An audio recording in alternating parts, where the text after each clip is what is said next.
The iron door at the end of the sub-basement corridor had no handle, no keyhole, no visible seam where its edges met the stone frame, and Noemi Belmont had been staring at it for 4 minutes with the growing, electric certainty that it was the most important thing she had found in 6 weeks of working inside the Aurel estate. Behind her, somewhere 2 floors above, she could hear the distant sound of crystal shattering. That would be the Duke's court in the East Wing, conducting whatever ceremony vampires conducted at 3 in the morning. She had learned to ignore the sounds. The sounds were not her assignment. Her assignment, technically, was the archival cataloguing of 17 centuries of oral family documents stored beneath the most imposing private residence in the city of Idavast. The building above her looked like a converted industrial building from the street, all dark glass and brushed steel, the kind of architectural flex that said, "Old money pretending to speak the language of the modern world." But beneath the building, the architecture changed. Down here it was carved stone, vaulted ceilings, iron fixtures holding actual flame. Down here the Aurel estate told the truth about what it was. And this door, this blank handleless iron door at the very end of sub-level 4, had not appeared on any map she had been given. She had memorized every map. Noemi pulled her phone from her jacket pocket and photographed the door from 4 angles. The faint reddish-brown discoloration at the bottom seam, the barely visible inscription across the top lintel that her Latin was good enough to partially translate. Let what sleeps here remain unwitnessed by the living. She photographed that too. Then she pressed her palm flat against the iron surface, not because she expected anything to happen, but because she was a person who believed in tactile information, in what your hands could feel when your eyes ran out of answers. The door swung inward, not dramatically, not with a groan or a rush of cold air or any of the theatrical signs a door that had been sealed for an unknown number of decades should have produced. It simply moved, clean on its pivot, as though it had been waiting, with great patience, for someone to apply the correct pressure in the correct place. As though it had been waiting specifically for her.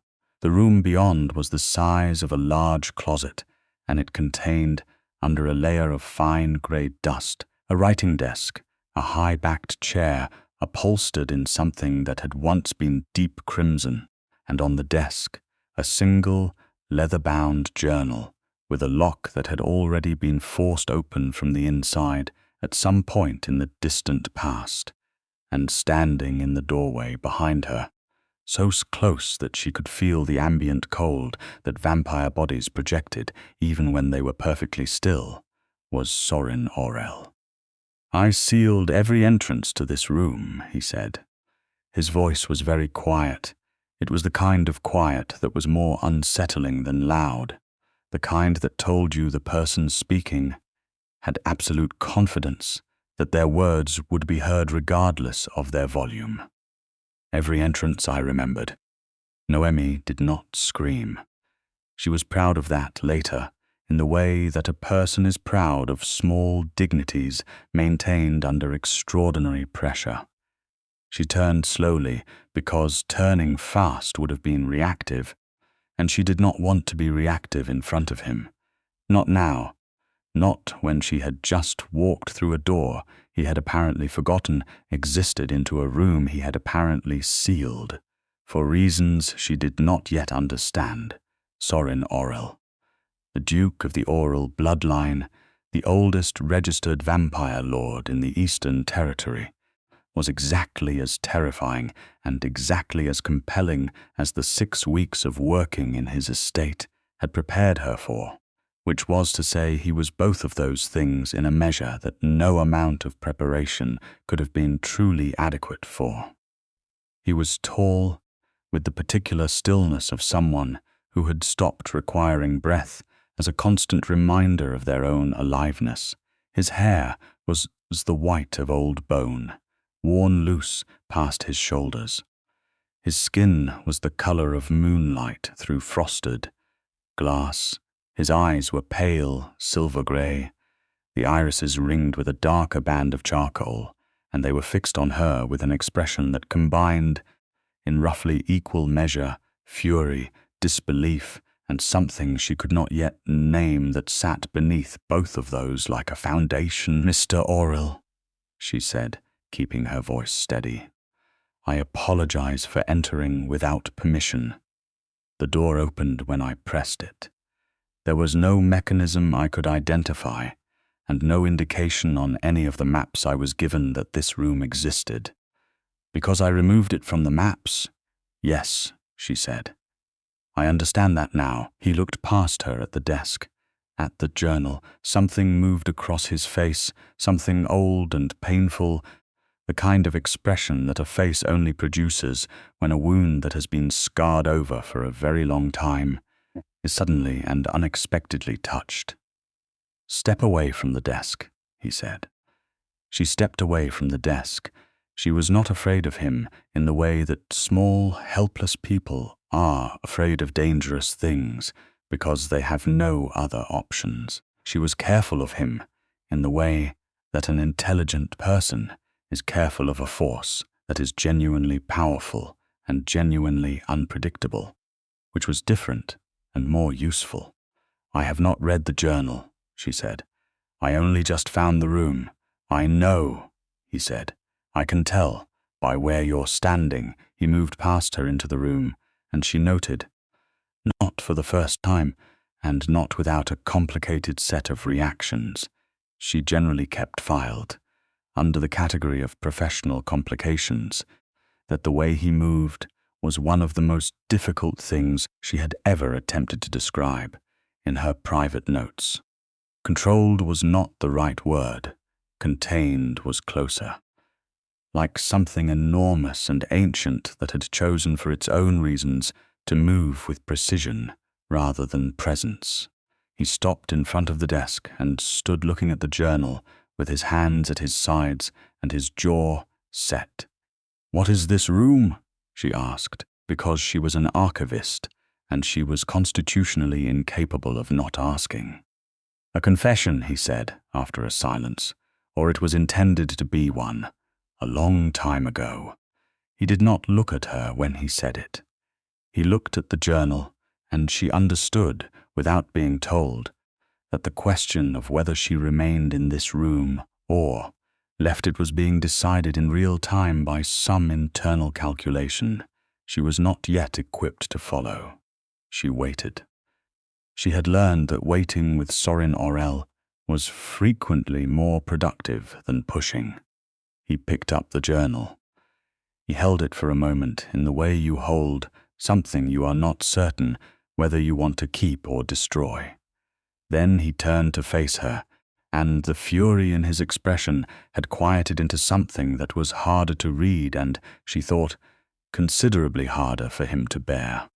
"Sit down, Noemi," he said. He had never called her by her first name before.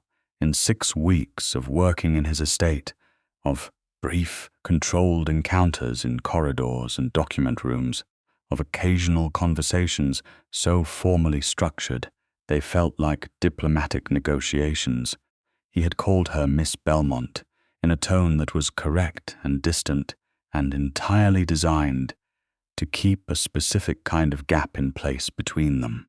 She sat in the high-backed crimson chair and looked up at him. He remained standing, which was, she suspected, where he needed to be. "Tell me how you found this room," he said. "I was cross-referencing the sub-level 4 corridor maps against the structural survey from the 1887 renovation," she said.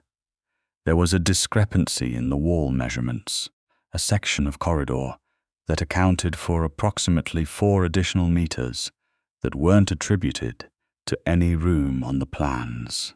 I followed the corridor to the end and found the door." He was quiet for a moment. "The 1887 survey," he repeated. I had those documents restricted. They were in the restricted archive. Yes, I have clearance for the restricted archive. You signed the access agreement yourself, Mr. Aurel. 3 weeks ago. He had. She had been there. He had reviewed the agreement document, a 12-page formal authorization granting her access to materials up to and including the classified secondary collections, and he had signed it with a fountain pen in a movement so unhurried it bordered on theatrical. She had assumed he had read the document carefully. She had assumed he understood what it covered. I did not, he said slowly, and she could see the moment he arrived at it, the specific item he had signed away without intending to. Account for the fact that someone of your particular abilities would use a structural survey as a map. Most archivists would, she said, if they were thorough. Most archivists have not been thorough in this building, he said, and there was something in it that was not quite a compliment and not quite a complaint, and was very much, she thought, a form of acknowledgement.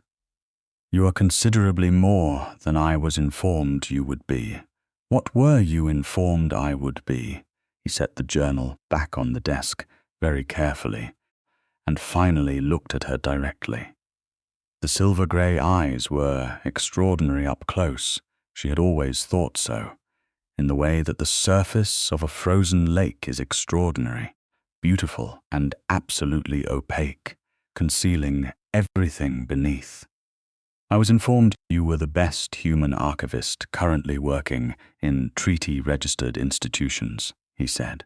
I was told you were methodical, discreet, and unlikely to cause complications. I haven't caused any complications, she pointed out. You are sitting in a room I sealed, he said, in a chair I never intended a living person to sit in again, having found a document I have spent 47 years ensuring would not be found. He paused. The complications are implicit. She looked at the journal on the desk. What is in it? My testimony, he said, against my own court. The silence that followed was the kind that has weight. She let it settle. She let it exist without trying to fill it, because she understood that he had just told her something that had cost him something to say, and rushing past that cost would have been a kind of carelessness she was not capable of. The blood law violation, she said. Not a question. She had been working in his archive for 6 weeks, and she was very good at her job. She had not been looking for the violation. She had encountered its shadow 3 weeks ago, in a cross-reference between 2 sets of court registers, a gap in the documentation so careful and so deliberate it was almost more visible than the records it was designed to conceal. He went very still in a way that was different from his ordinary stillness. This was the stillness of something deciding. How much do you know? He said. I know that in 1976, someone in the oral court authorized a blood law execution without a full council vote. I know that the documentation of that execution was subsequently removed from the primary records. I know that the person executed was named Ilinka Voss, and that she was listed in 3 separate prior records as a court archivist. Noemi kept her voice level. I know that you were not on the council in 1976. You were in isolation in the northern estate. The records of your isolation were also removed, but not carefully enough. There were references to your absence in 2 separate correspondence logs that someone failed to redact. He turned away from her. He walked to the far wall of the small room, and she watched the set of his shoulders, the particular tension of someone carrying something ancient and heavy. She was 26 years old, he said. Ilinka. She was 26, and she had been working in my court's archive for 3 years, and she had found evidence of what my brother Miroslav was doing to the surrounding human communities. Not feeding, Worse, using humans as components in binding ceremonies without their knowledge or consent, which is a violation of the interspecies treaty and a violation of blood law and a violation of every code of honor the oral line has maintained for 7 centuries. He stopped. His hands were flat against the stone wall. She brought the evidence to me directly. I was preparing to take it to the full council. Miroslav found out, and while I was confined to the northern estate on a pretextual charge of independent action, he executed her under a fraudulent blood law ruling, a human witness to internal court affairs. And you could not prove it, Noemi said. I had no proof that survived. He destroyed the evidence she had brought to me. He destroyed his own records. And the court members who voted for her execution were all loyal to him. He turned back to face her. I wrote that testimony the night I returned from the northern estate and found her gone.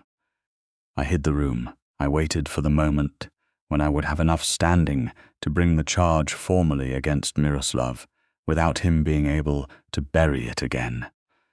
You've been waiting 47 years. He has been waiting for me to move first, Sorin said. Every move I make in the open, he can counter. He has had 4 decades to build alliances, to cultivate loyalty, to ensure that any formal charge I bring can be dismissed or destroyed before it reaches the interspecies tribunal. His jaw tightened. But the journal alone is not enough. Testimony without corroborating evidence is nothing. The tribunal requires a documentary chain. Noemi looked at him for a long moment. Then she said, I might be able to help with that. He turned fully toward her, and the expression on his face was something she had not seen there before. Not the controlled fury, not the formal distance, not the calculation. Something raw. Something that was almost, under the careful architecture of his face, hope. You are an archivist, he said. I am a very good archivist, she said, and I have been working in your restricted collections for 3 weeks. I have access to materials that your brother presumably does not know have survived because they were misfiled in 3 different collection areas under incorrect date markers. I found them because I cross-reference everything. She held his gaze. I think I can build you a documentary chain. But I need you to tell me everything you know about what Miroslav was doing. Every detail, every name, every date, every location you can remember. If you do this, he said very quietly, and Miroslav discovers it before we are ready to bring the charge, you will be in danger. Direct, immediate danger. He will not allow a human archivist to provide evidence that destroys him. I'm aware of that. You don't know him. I know what he did to Ilinka Voss, she said. I know what kind of person he is. And I know that she was doing exactly what I'm proposing to do, and that she was 26 years old and working alone, and I am 29 years old, and I will not be working alone. She let that sit between them for a moment. You have been carrying this for 47 years, Mr. Aurel. Let me help you carry it. He looked at her for a very long time. The silver-grey eyes moved across her face with an attention that was both deeply uncomfortable and, in a way she was not yet ready to fully examine, deeply intimate, as though he was reading something, as though he was making a decision he understood was irreversible. Sorin, he said. I'm sorry. You should call me Sorin, he said. If we are going to do this together, the distance seems dishonest. She felt something shift inside her chest. She recognized it precisely and catalogued it with the efficiency she brought to everything. And then she set it aside to be examined later when examining it would not compromise what needed to happen now. All right, she said. Sorin, tell me about Miroslav.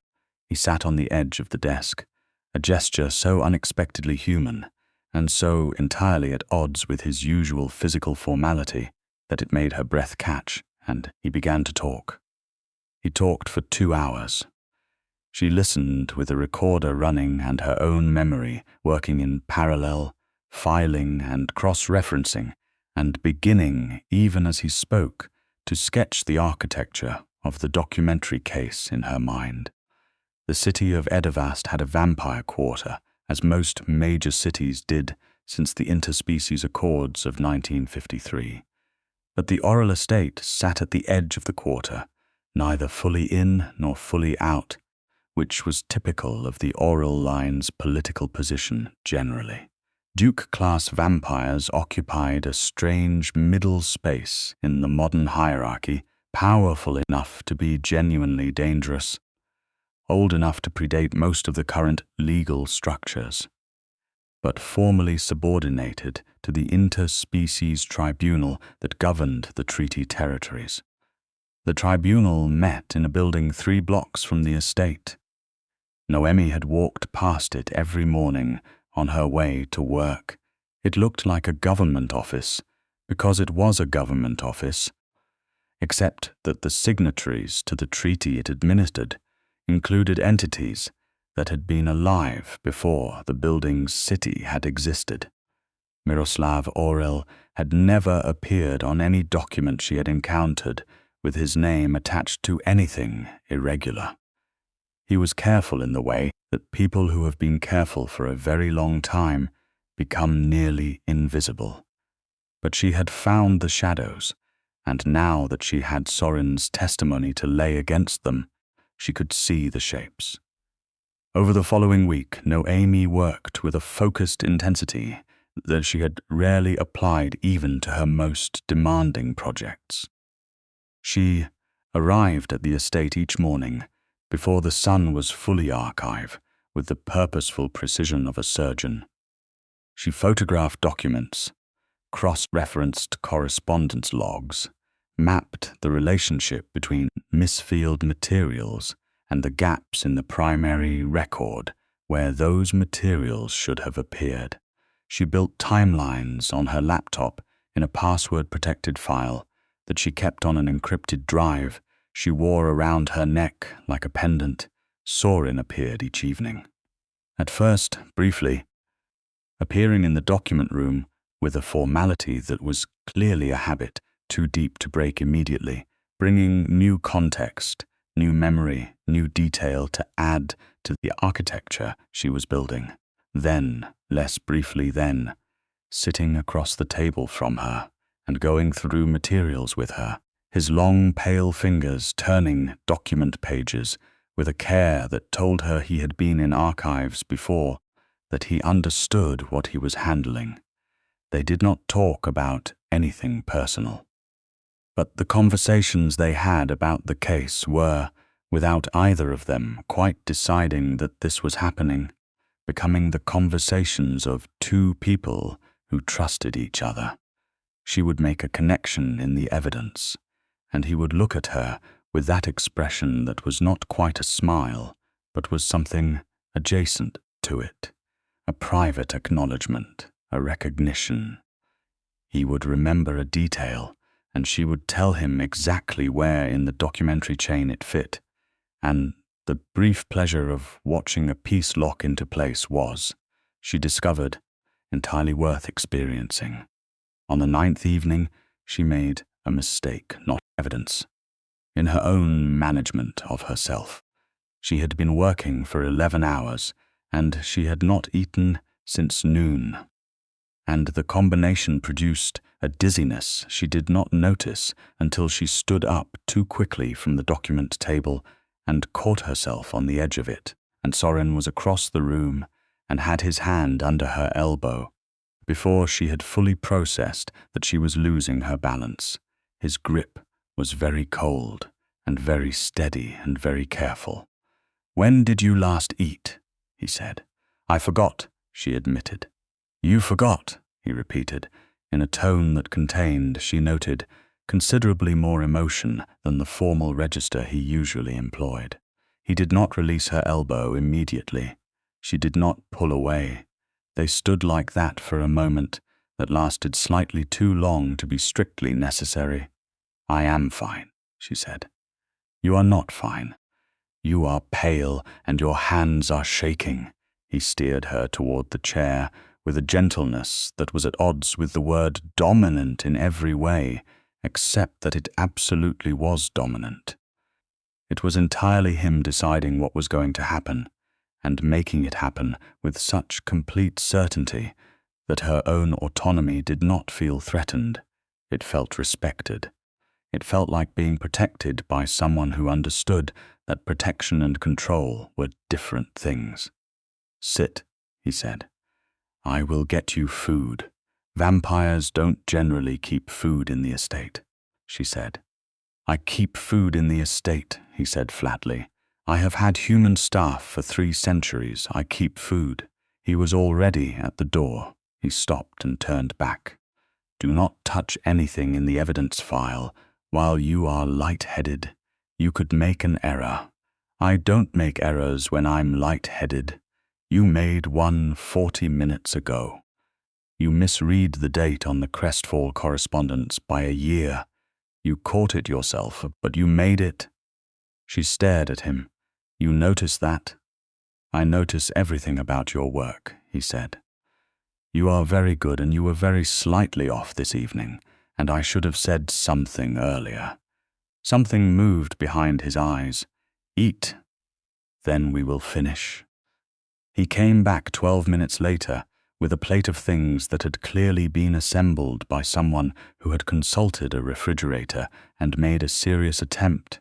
Good bread, 3 types of cheese, sliced fruit, a thermos of hot coffee.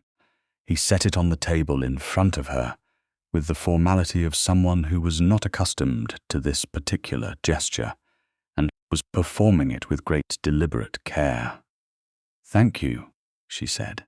He sat back down across from her and opened the current document and said, very casually looking at the page, "You should rest more." "So should you," she said equally casually. "I am a vampire," he said. "I do not require rest in the same way." "You were in the archive at 2 a.m. 3 days ago," she said. "I came back for a document I had forgotten and you were here." She paused. "You were reading the Ilinka Voss intake register." The silence that followed had a texture. He did not look up from the document. "She was good at her work," he said after a moment. "She deserved 47 more years of doing it, several hundred more if she had ever chosen to be turned." He turned the page. "I think about that sometimes, whether she would have chosen it." Noemi ate bread and cheese and drank coffee and looked at his profile, the sharp angle of his jaw, the white hair catching the lamplight, and said, "What would you have asked her if you had got to her in time?" He was quiet for long enough that she thought he might not answer. "I would have asked her to stay," he said finally, "in the court, under my protection, under the formal designation of a court-protected human, which carries the full weight of blood law and cannot be overridden by anyone below the tribunal level." "You didn't get to ask her." "No." She looked at her coffee. "You could ask me," she said. The document rustled as he set it down. He looked at her fully with the complete attention of those silver-grey eyes. "I am aware of that," he said. "Is there a reason you haven't?" "Several," he said. "The most significant of which is that I am not certain what it would mean to you. Court-protected human designation is a formal protection with practical consequences. It would mean that any action taken against you by a vampire entity requires tribunal authorization. It would mean that I am formally responsible for your safety. It would mean that the connection between us becomes a matter of record in the court register." He held her gaze. "It would also mean that Miroslav would know specifically that I regard you as worth protecting, which makes you more of a target, not less, in the short term, and in the long term. In the long term, it means you are untouchable, he said, with a firmness that brooked absolutely nothing. A confidence so complete it had the quality of a wall, something solid and permanent and built with intent. In the long term, it means that any move against you is a move against me, and no one in this court or any other makes a move against me twice. She looked at him, and the complicated thing she had been filing under professional complications for weeks was very clearly no longer containable in that folder. She was not impulsive. She was not sentimental. She was a woman who dealt in evidence and precision and the careful management of her own emotional responses. She said, "Then, ask me." Something crossed his face. Something that was, she thought, the visible surface of something much larger moving beneath it. "Noemi Belmont," he said, with a formality that was not cold, but was the formality of something genuine, something that understood the weight of the words it was using. "Will you accept the designation of court protected under my name and authority?" "Yes," she said. He closed his eyes for a fraction of a second. When he opened them, the expression was the most unguarded she had ever seen him. Not open, not vulnerable in the way that weakness makes people vulnerable, but honest, as though something that had been very carefully maintained had been, for just a moment, set down. "Good," he said. "That is decided." He picked up the Deganen. "Now the crestfall correspondence." She almost smiled. She turned to her own copy of the correspondence and did not let herself examine the feeling in her chest until much, much later, lying in her apartment above the city, listening to the particular silence of 3 a.m, and understanding that she was, quite definitively, in significant trouble. The trouble with being in significant trouble, she had found, was that it had a way of accelerating events beyond the pace she preferred to operate at. 11 days after the conversation in the hidden room, Miroslav Aurel arrived at the estate. She was in the second-level archive when she heard the sound of the front entrance, the particular acoustic quality of the ground floor atrium when the main doors were open, and then voices, more than one. She could not hear the words, but she could hear the register of them, a flatness, a precision, the sound of a conversation being conducted by people who were choosing every syllable. She saved her work, encrypted the drive, and sat very still. Sorin appeared in the archive doorway 4 minutes later. His expression was the controlled version, the completely armored version, the face of someone who had spent centuries perfecting the art of not showing anything. "He is here with 2 of his court members," Sorin said, "Valerius Drath and Sable Morcont. Both are senior court allies. He claims it is a courtesy visit." "It isn't a courtesy visit," she said. "No." He moved into the room, not to her desk, but to the window, the tall, narrow window that looked out at the inner courtyard. "Someone told him you were here. Someone on the staff, I think, who is on his payroll. I should have anticipated it. Do they know what I've been working on? If they knew that specifically, there would not be a courtesy visit. There would be something else." He was very still. "But he knows a human archivist with full restricted access has been in the building for 6 weeks, and that is enough to make him careful. What do you want me to do?" He turned from the window. "What you are already doing. Do not accelerate. Do not let anything about your behavior indicate urgency." He paused. "And stay within the areas I can see from the east wing. I will not have you out of my awareness while he is in this building, Sorin. This is not negotiable," he said, and the dominance in it was entirely quiet and entirely absolute. "He is dangerous in ways that are not visible, and I will not have you in a corridor alone while he is here. This is not about your capability. This is about what he is capable of.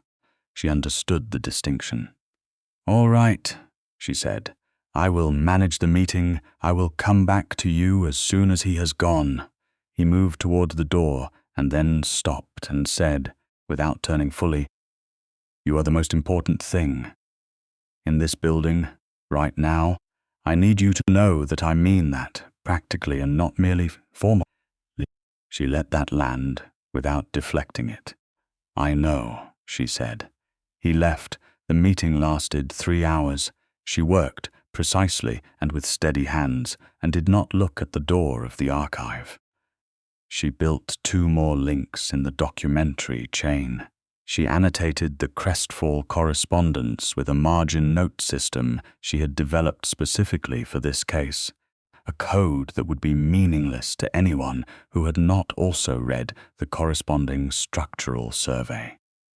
She was thorough and she was careful, and she was, beneath all of it, alert in the specific way that an intelligent person is alert when they know the danger is present but not yet visible.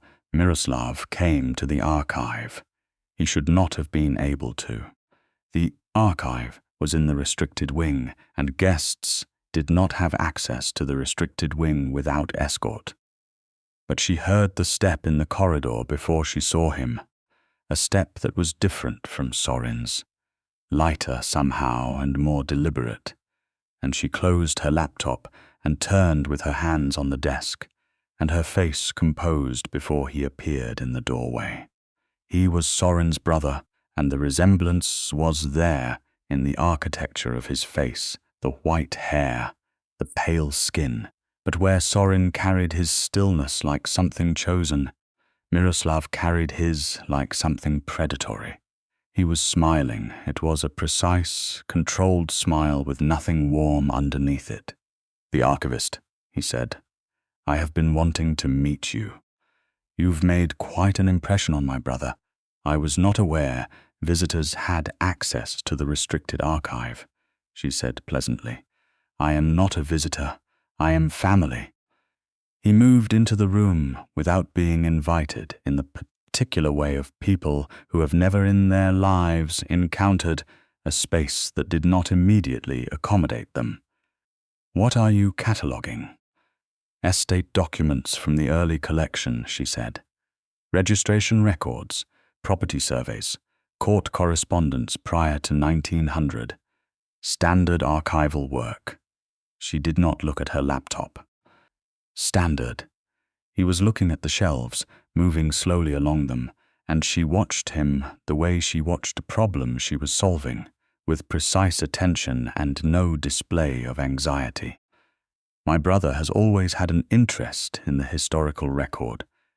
He believes that documents speak in ways that living witnesses cannot." He stopped and looked at her directly. "Do you believe that?"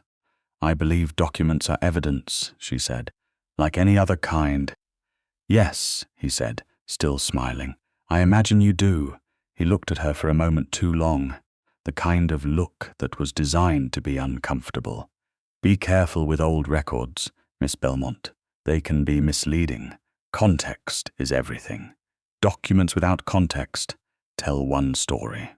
Documents in their full context tell something entirely different." "I understand context," she said. "I'm certain you do." He moved toward the door and then said, as though the thought had just occurred to him, "My brother is very protective of you, unusually so for a human consultant." He paused. "I hope you are not encouraging something that will complicate your professional position." "I hope," she said, matching his tone precisely, "that you have a pleasant journey back to your own estate." His smile did not change. He left. She sat very still for 30 seconds, and then she opened her laptop and began methodically backing up every element of the case file to a second encrypted drive she kept in her bag, which she had not previously done because she had been trying to minimize the number of physical copies in existence. She changed the calculus now. If he knew she was here and suspected what she was doing, Having only one copy was a vulnerability she could not afford. Sorin arrived in the archive 7 minutes after Miroslav left the building. She did not hear him come down the corridor. He was simply, suddenly there, and the controlled fury on his face was the strongest expression she had seen him wear since the night in the hidden room. "He came here," Sorin said. It was not a question told her. He had already been told by whoever had been watching the corridors. He did. "What did he say?" She told him, verbatim. She had a very good memory. He listened with a stillness that was barely contained. The kind of stillness that is effort rather than ease. And when she finished, he said, "We are out of time. How long do we have?" He will not move immediately. He is too careful. He will spend the next week trying to determine what you have found.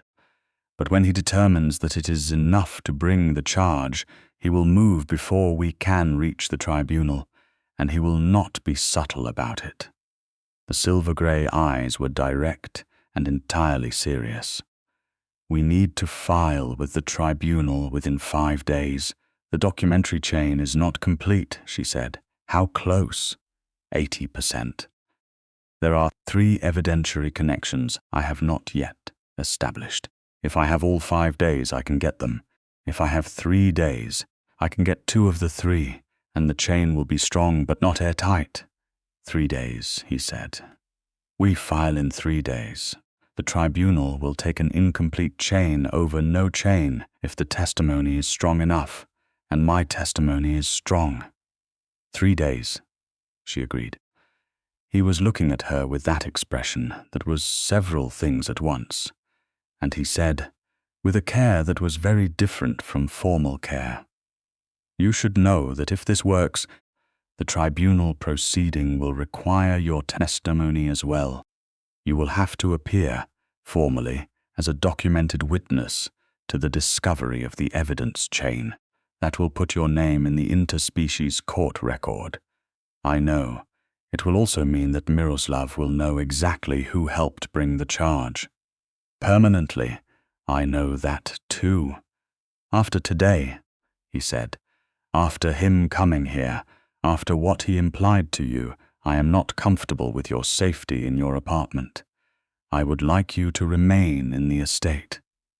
There is accommodation on the east wing, which is secure and which I can ensure is protected in ways that the tribunal itself would recognize as sufficient."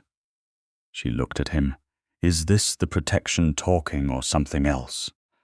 He held her gaze without flinching. "Both," he said, "and I am not going to apologize for either." She picked up her bag, both encrypted drives safely inside it. "Show me the room," she said. He showed her the room.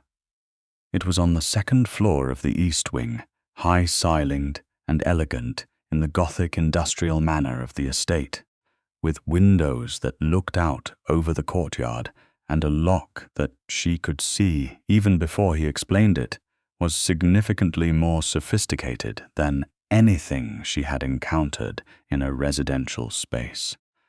He explained the security protocol with a thoroughness that was clearly the result of someone who had thought about this in advance, which meant he had been thinking about it before. The question had formally come up. She did not comment on that. She did comment on the lock, which was genuinely impressive. "The glass in the windows is reinforced with compounded wards," he said. "Not invisibled, not hidden, openly present. Any vampire who attempts to breach them without authorization will find that it costs them more than they anticipated." "What about humans?" "Standard physical security. Alarm system. And I am 2 doors down the corridor," he said. 300 years of reflexes and no requirement for sleep. I will hear anything that is not supposed to happen in this wing. 2 doors down," she said. "Yes." She looked at him for a long moment. The lamp in the room threw warm light across his face, softening the severity of his features into something that was simply, without complication, beautiful. She thought about Ilinka Voss, 26 years old, working alone in a court that had not protected her. She thought about 47 years of waiting. She thought about what it would cost a man of his particular kind of pride to have spent 4 decades and change carrying a testimony he could not deliver. "Sorin," she said. "Yes. When this is over," she said carefully, "I want to talk about what happens after." He was very still. "After," he repeated. "After the tribunal, after Miroslav, after the case is closed." She met his eyes. "I want to talk about what this is. Between us, what it has been for weeks, and what both of us know it is, and what it could be if neither of us was managing it quite so carefully." He was quiet for a long time. When he spoke, his voice was lower, the formal register entirely gone.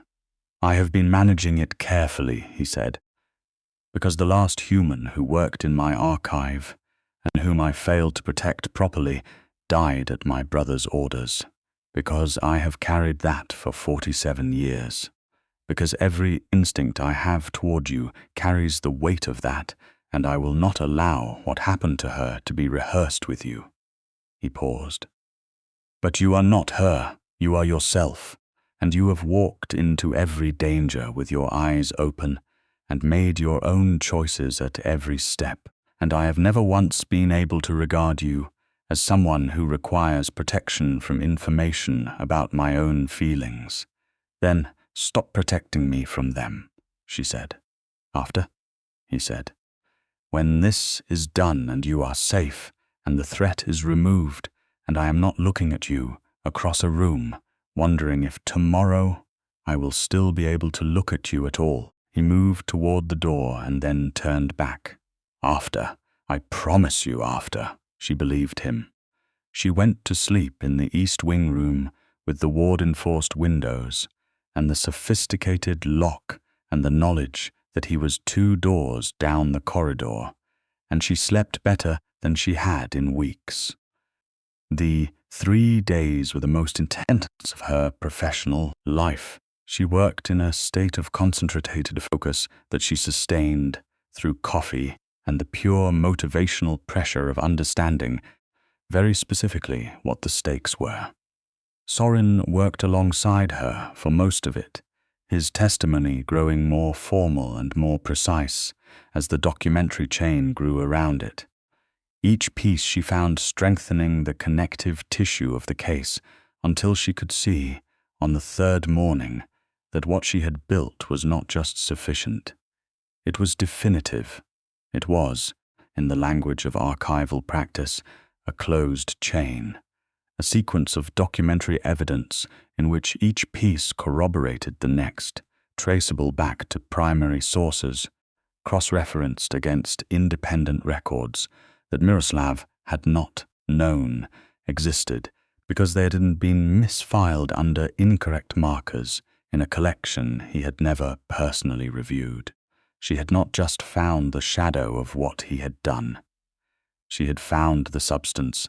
Sorin reviewed the complete file at 2 in the morning on the 3rd day and was silent for a very long time. "This would have been enough," he said finally. 47 years ago, if she had had this and time to deliver it, it would have been enough. "She didn't have time," Noemi said. "You do." He looked at her. "Because of you, because of us," she corrected. The tribunal filing was done at 9 in the morning on a Thursday. Sorin appeared before the interspecies tribunal registrar in the formal attire of a Duke-class vampire, white and black, the Aurel sigil on his collar pin with the complete documentary package under his arm, and Noemi beside him in a dark blazer with both encrypted drives in her bag. The registrar, an older woman named Theresia Holdert, who had been registering tribunal filings for 30 years, and whose expression suggested she had seen everything, looked at the package and then at both of them and said, "This is a formal charge against a sitting court member?" "It is," Sorin said. It will require temporary restriction on all parties pending preliminary review. She looked at Noemi. You are the named evidentiary witness. I am, Noemi said. The preliminary review period is 14 days. During that time, both the charging and charged parties are restricted to their registered estates. Any action taken outside those parameters is a contempt violation. She took the package. Are you aware that the charged party will be notified within 24 hours of this filing? I am aware. Sorin said, Then we will see you in 14 days. She stamped the filing. Good luck, Duke Aurel. They walked out into the grey morning light of the city, and Sorin stopped on the front steps of the tribunal building and stood in the light with his eyes closed for a moment, in the way that someone stands when they have set down something very heavy. He could tolerate daylight, though the older and more powerful vampires generally preferred to avoid the strength drain it caused. He stood in it anyway. Noemi stood beside him. She could feel the cold that radiated from him, even in the morning air. 47 years, he said, very quietly. It's filed, she said. It is done. The chain is in their hands. He will fight it. Let him fight it. The chain is airtight. He opened his eyes. He looked at her, and the morning light did something extraordinary to the silver grey of his eyes, turning them almost luminous, almost translucent, and he said, You should know that I have been thinking about what you said. About after, I know, she said. So have I. I have lived for a long time, he said.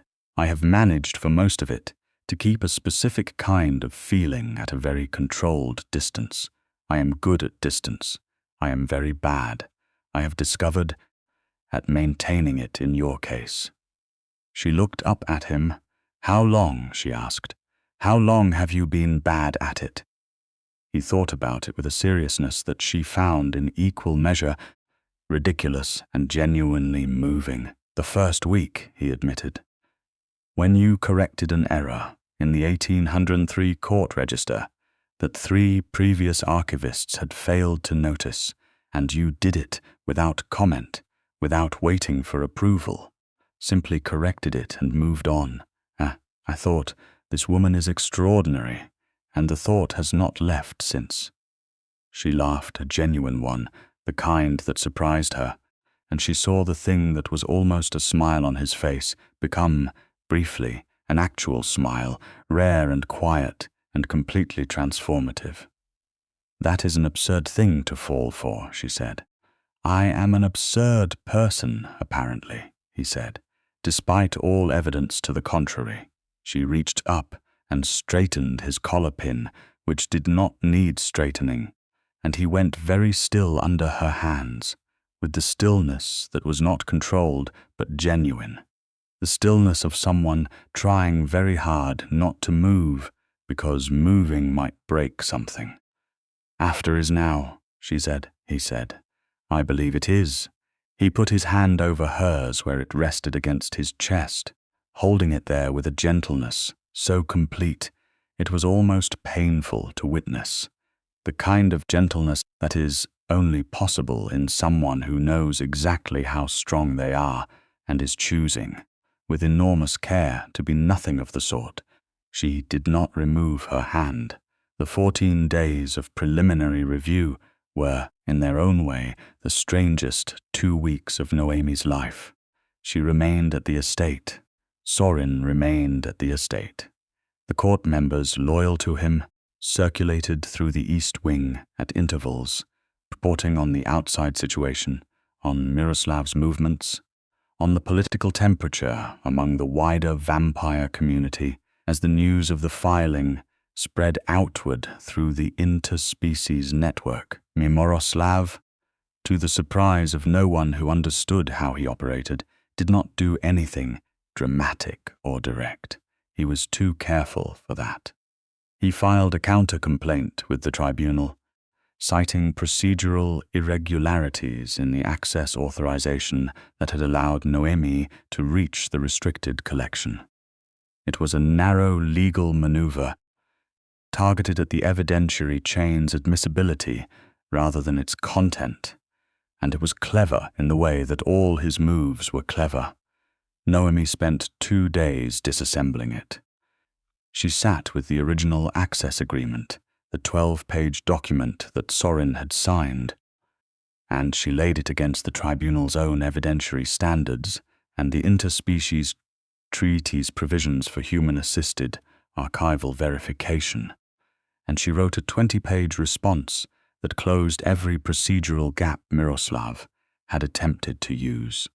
She was methodical and she was thorough, and she was, by the end of it, entirely certain that the counter-complaint would fail. Sorin read the response and said nothing for a long moment, and then said, "You are remarkable." "I am thorough," she said.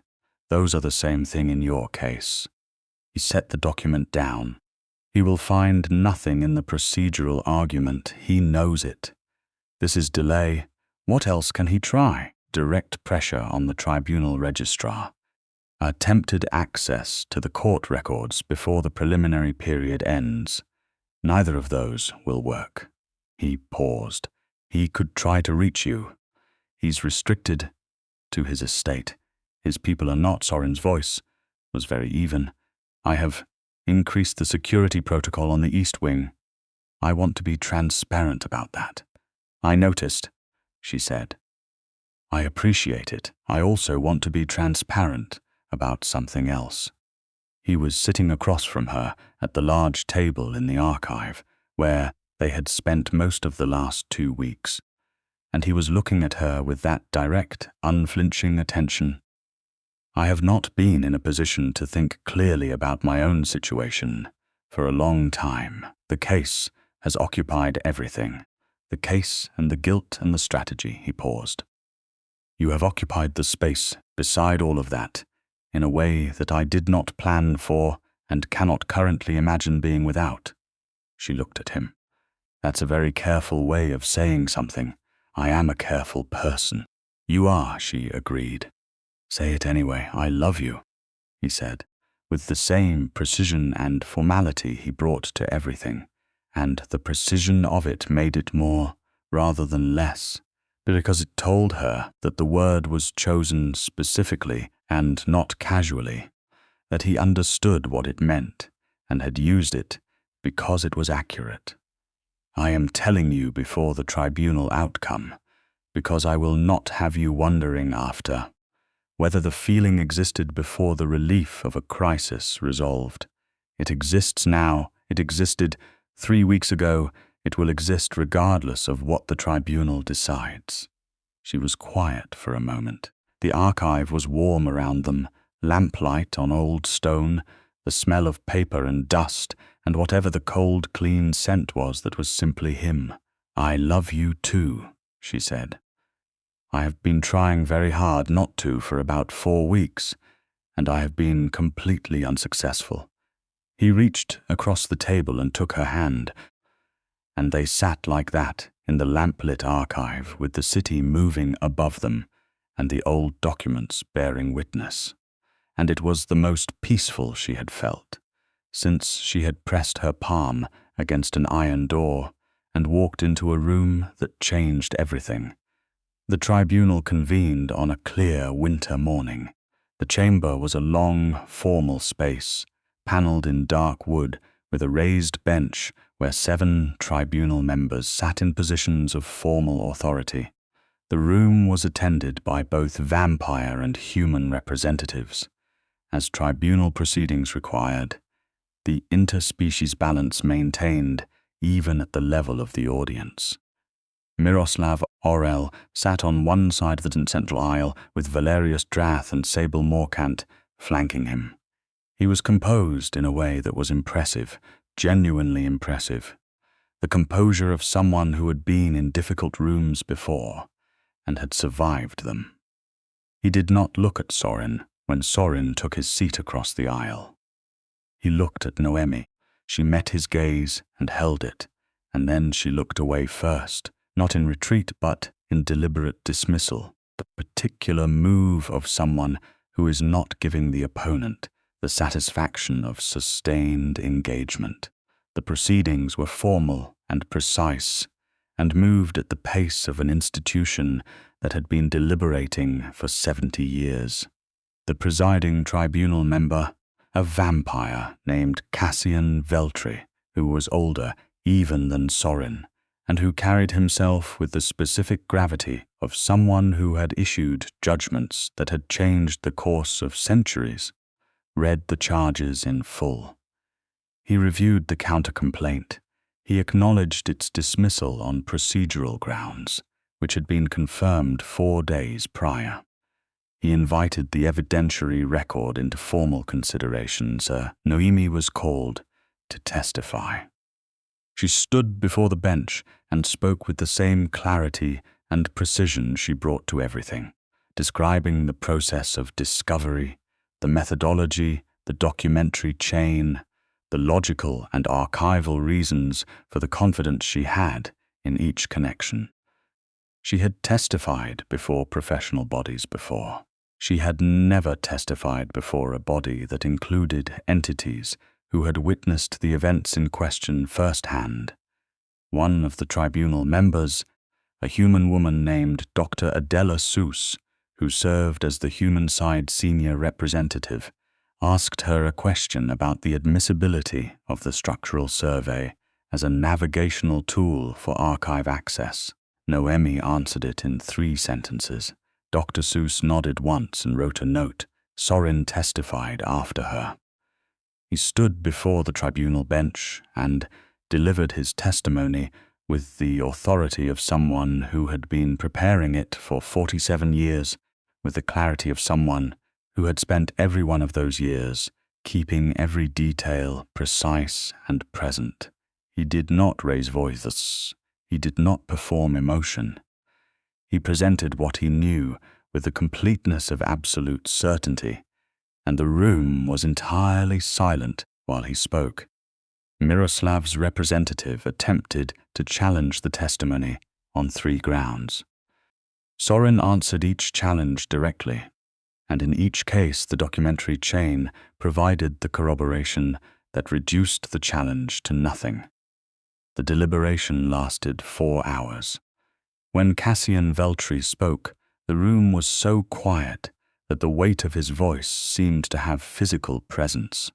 This tribunal finds the evidentiary record submitted by Duke Sorin Aurel and verified by the human archivist Noemi Belmont to constitute a closed sufficient documentary chain, establishing the unauthorized blood law execution of Ilinka Voss in 1976 and the subsequent destruction of evidence by the party named in the charge. He paused. The finding against Miroslav Aurel is unanimous. The sentence to be imposed, pending the final review period of 30 days, is the permanent removal of court standing and the permanent restriction to the registered estate under tribunal supervision, with the full terms of restriction to be determined by the panel of enforcement. He looked at Miroslav directly. The interspecies treaty exists to protect those who cannot protect themselves from those with the power to harm them. Its violation is not a procedural error. It is a fundamental breach of the compact that makes this court possible. Another pause. This tribunal does not forget. Miroslav said nothing. His composure held, which was its own kind of impressive. He stood when the tribunal adjourned, and he walked out of the room with Drath and Morkant, and he did not look at Sorin or at Noemi, and the door closed behind him. Sorin did not move for a long moment.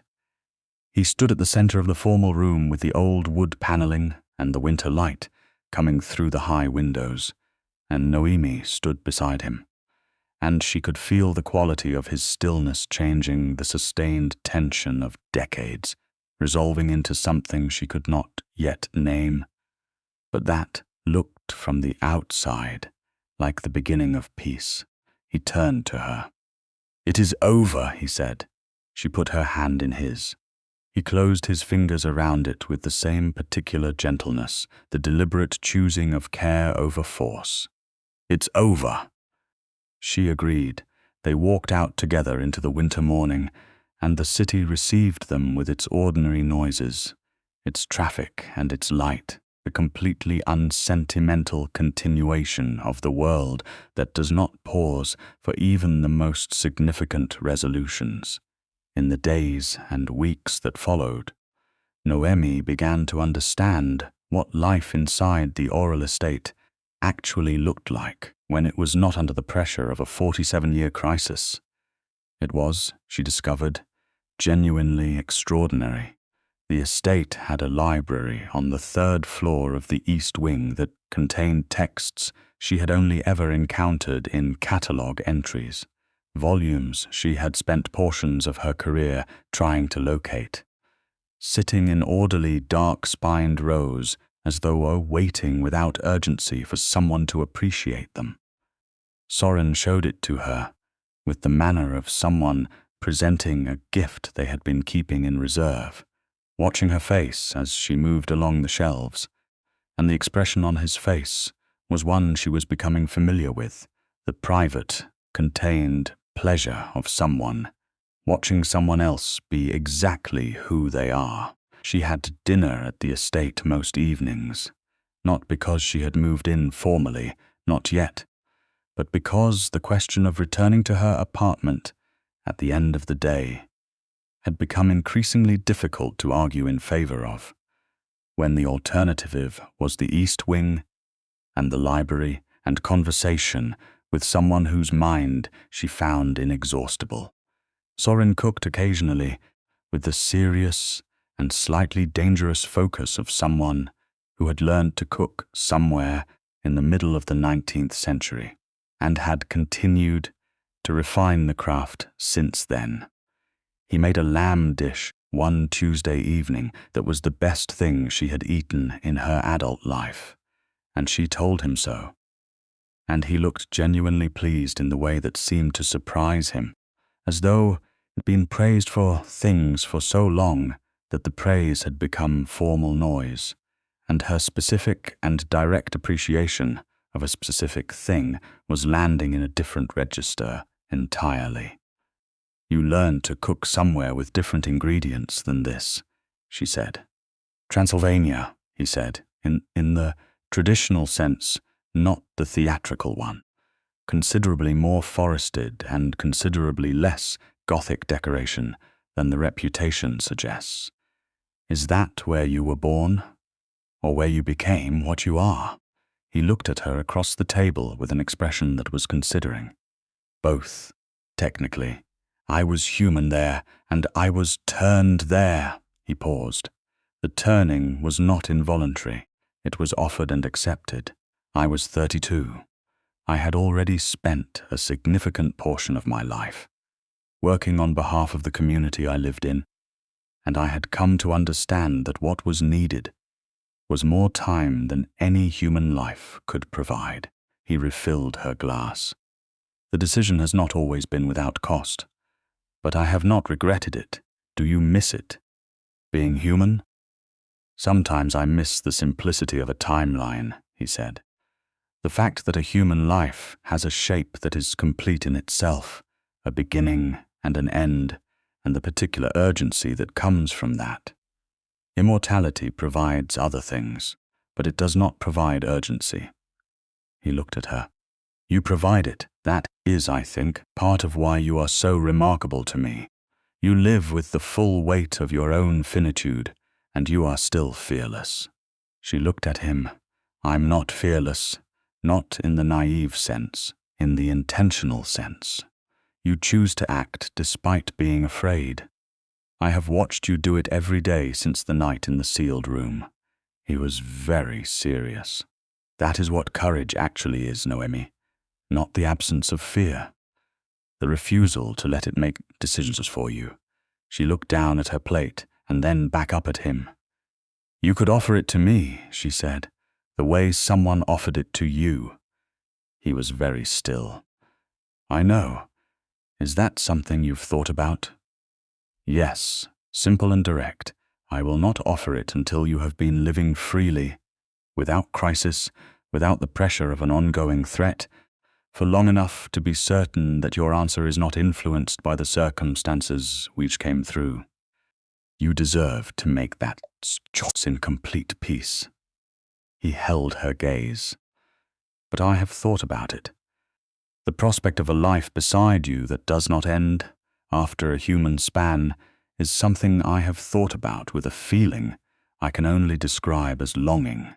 She reached across the table and put her hand over his, as he had done on the steps of the tribunal building. "So have I," she said. 6 months later, the estate had changed in the ways that happen when a person becomes part of a space rather than a visitor to it. Her books had migrated from her apartment to the library on the 3rd floor. Her notes lived in the archive alongside the oral collection. Her coffee maker, a specific model she refused to compromise on, occupied a corner of the estate kitchen that Sorin had cleared for it with an formality that suggested he had given the decision serious thought. She was still working as an archivist. She had taken a formal position as the Aurel estate's head of historical collections, a role that carried both a genuine professional title and the legal standing of a court-registered position. She was, in the interspecies record, Noemi Belmont, Chief Archivist of the Aurel Court and protected person under the full authority of the blood law. The hidden room on sublevel 4 had been cleaned and properly catalogued. The desk and the crimson chair were still there, and the journal, now a formally registered piece of the Aurel collection, sat in an archival box with proper conservation materials, housed with respect. Ilinka Voss's name was in the court register, added formally and permanently, as a tribute to someone who had found the evidence first and had not survived to deliver it. Noemi's had submitted a research paper to the interspecies historical record about the role of human archivists in vampire court documentation dedicated to Ilinka Voss. It had been accepted. It was the first paper of its kind, and it would not be the last. On a Saturday morning, in late spring, she came down to the estate kitchen to find Sorin already there, which was not unusual, his relationship with morning being considerably less complicated than most people's given, that the distinction between night and day was optional for him. He was reading something on his tablet, which he had acquired 2 years ago, with the air of someone making a significant philosophical concession to the present century, and he looked up when she came in. There was something in his expression that she had learned to read over these months, a specific version of the contained, not managing quality that meant something was present just beneath the surface, that he was choosing his moment to say, "She made coffee." She sat across from him. She waited. "I would like to offer it to you," he said. She looked at him. The turning, the choice. "I would like to offer it formally in the way it was offered to me, which is to say with full information, without pressure, without urgency, with the complete and absolute understanding that no answer you give me will change anything between us." He set the tablet down. "I am not asking because I need you to stay forever. I am asking because I want you to have the choice. The choice is yours entirely." She had been thinking about it for months. She had been thinking about it since the dinner table conversation 6 months ago. Thinking about it in the way she thought about everything, carefully and from all angles, examining the implications, the costs, the gains, the shape of a life that extended beyond the ordinary human span. She had done research. She had read historical accounts, formal and informal, of the transition and what it meant and what it required. She had asked Sorin direct questions at various points over the months, and he had answered them all without evasion and without advocacy, laying out the facts with the honesty of someone who understood that the choice needed to be made entirely free of influence. She had arrived, some time in the past 2 months, at a place of complete clarity. Yes, she said. He looked at her with an expression that was, finally, entirely unguarded, entirely present, the ancient immortal face of him completely open and entirely moved. "You are certain," he said, not challenging, verifying. "I have been certain for 2 months," she said. "I was waiting for you to ask. I was waiting until I was sure you had had enough time." "I know," she smiled. We have both been very careful. "It is a habit," he said. "I am working on it." She laughed. He came around the kitchen table and stood before her, and she stood up to meet him, and he put his hands on either side of her face with the extraordinary gentleness. And he looked at her for a long moment with those luminous pale eyes and everything in them that had been building. Since the night she had pressed her palm against an iron door and walked into a forgotten room. He kissed her, and the morning light came in through the estate windows and fell across the old stone floor, and she understood. In the precise and organized way she understood most things, that she had been walking toward this moment since the first time she had corrected an error in the 1803 court register and felt, without looking up, the specific quality of someone's attention that told her she had been genuinely seen. The path from that moment to this one had been strange and dangerous, and full of doors she had not known were there until she found them. She had found everyone. She had walked through everyone. And she was here now, in this kitchen, in this morning, in this life, having built something from evidence and precision and courage and the particular alchemy of 2 people who had each been carrying something heavy, alone for too long, and had finally, without either of them quite planning it, put their burdens down in the same place. That summer, the turning was performed in the proper way, with Sorin's testimony about its nature and requirements, and the full presence of a tribunal witness who certified that the transition was voluntary, documented, and legally acknowledged. The transition itself was profound and disorienting, and, in the way of all genuinely significant transformations, entirely unlike what she had imagined it would be, which was to say, it was stranger and more complete, and ultimately more entirely herself than she had anticipated. She woke up the next evening, with different eyes, silver grey and clear, a colour she had loved in someone else before she understood she would one day share it. And she looked around the room she knew, and felt the estate around her, and the city above it, and the long, extraordinary span of everything that was now possible, and she felt ready. Sorin was sitting in the chair beside the bed, exactly where he had been throughout, and he was looking at her with the expression she had come to know as his truest one, the one without the formal architecture, the one that was simply him. "Welcome," he said. "To what?" she asked. Her voice was different. "Fuller, slightly."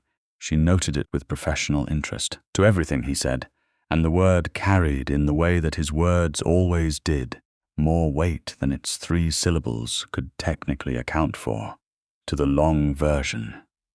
She took his hand. His cold matched hers now, and the contact was different, more precise, more present, as though every sense had been tuned to a higher clarity. She looked at their joined hands and thought about the iron door and the dust on the desk, and the journal that had waited 47 years, and the 14 days, and the tribunal morning, and all the dinners and all the conversations and the library on the 3rd floor full of books She would now have infinite time to read. She thought about Ilinka Voss, whose name was in the court register where it belonged, who had found the evidence first and had deserved to be here and was not, and she made a silent and very specific promise to her, the kind that an archivist makes the past. I will not forget you. I will keep the record honest. Tell me what happens next, she said to Sorin. He thought about it, which he did not need to do, but he was the kind of person who gave even simple questions their due consideration. Then he said, breakfast, and after that, whatever we choose. She smiled, and the morning was ahead of them, and so was everything else.